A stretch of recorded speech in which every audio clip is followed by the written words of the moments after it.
Tooftaalee yakka malaammaltummaa walxaxaataan maddaarraa goggogsuuf qaamoleen hundi qindoomnaan hojjechuu barbaachisaa jiran Komishinarri Komishinii Naamusaa fi Farra Malaammaltummaa Naannoo Oromiyaa Obbo Abdallaa Oogate. Komishiniin Naamusaa fi Farra Malaammaltummaa Naannoo Oromiyaa gahee safuun Oromoo malaammaltummaa hambisuu keessatti qaburratti geggeessitootaa fi mandiisotaaf magaalaa Adaamaatti leenjii guyyaa 3 kennaa ture xumure. Itti aantu Komishinii Naamusaa fi Farra Malaammaltummaa Naannoo Oromiyaa fi hooggantuu damee eeruu fi qabeenya beeksisuu fi galmeessisuu Adde Abbaayinash Tafarraa uummanni Oromoo anna kan lagatuu fi hojimaata badaa kan balaaleffatudha jechuun yeroo ammaa garuu duudhaa fi safuu ganamaarraa maquun waan mul'atuuf bakkatti deebisuuf leenjiin kun kennamee jira jedhu.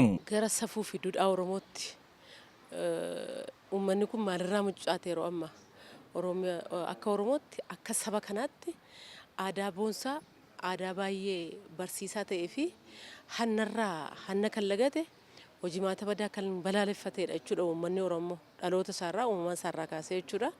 Yeroo ammaa garuu asiif achitti rakkoon naamusaa rakkoon duudhaa ofirraa kaachuu kun mul'achaa waan jiruuf akka komishinittis leenjii kanaan dura gogaa saalaan jechaadha. Gogaa jechuun kan biyyoota adda addaarraa muuxannoo fudhannee laachaa turee jira.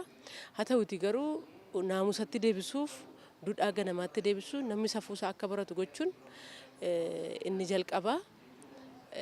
Of baruutu irra jiraata. Faayidaa uummataaf dursa kennuun hojjechuun mootummaa fi uummanni akka walamanan kan godhuudha kan jiran Adde Abbaayinash hojiin gama indaastirii fi koonistiraakshiniin akka naannoo keenyaatti hojjetaman cimnaa fi hanqina maalii akka qaban piroojeektiin akkamitti hoogganamaa akka jiruu fi kanneen biroo irratti leenjii kana keessatti ilaallee jirra jedhu. Hojiin nutti kenname seeraan hojjechuu seeraaf seera qofa irratti akka xiyyeeffannu faayidaa uummataaf akka hojjennu.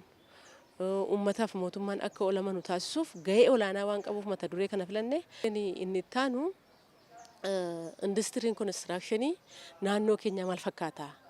Gaheen industirii koonistiraakshanii keessatti seektaraalee walitti dhufanii waliin qindoomanii hojjechuu qaban ni jiru jechuudha. Mata dureen sadaffaan immoo bulchiisa piroojeektii. Piroojeektiin akkamitti bula?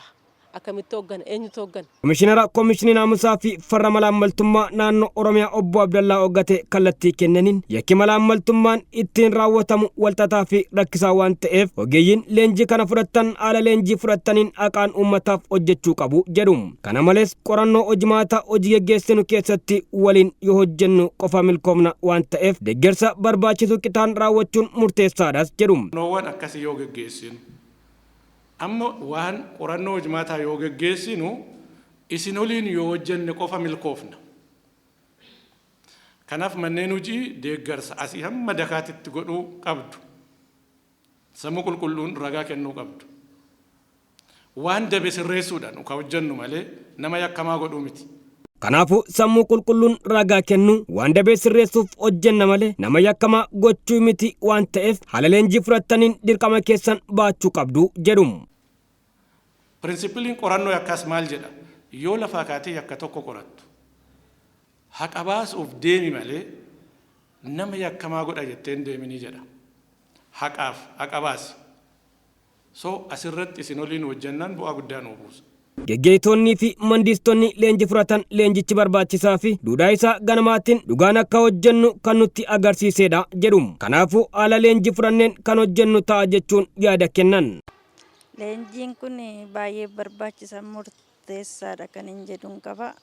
Leenjiin deddeebi'eettoo kennamee barbaachisaadha kan hin jedhuun qaban akka kootti.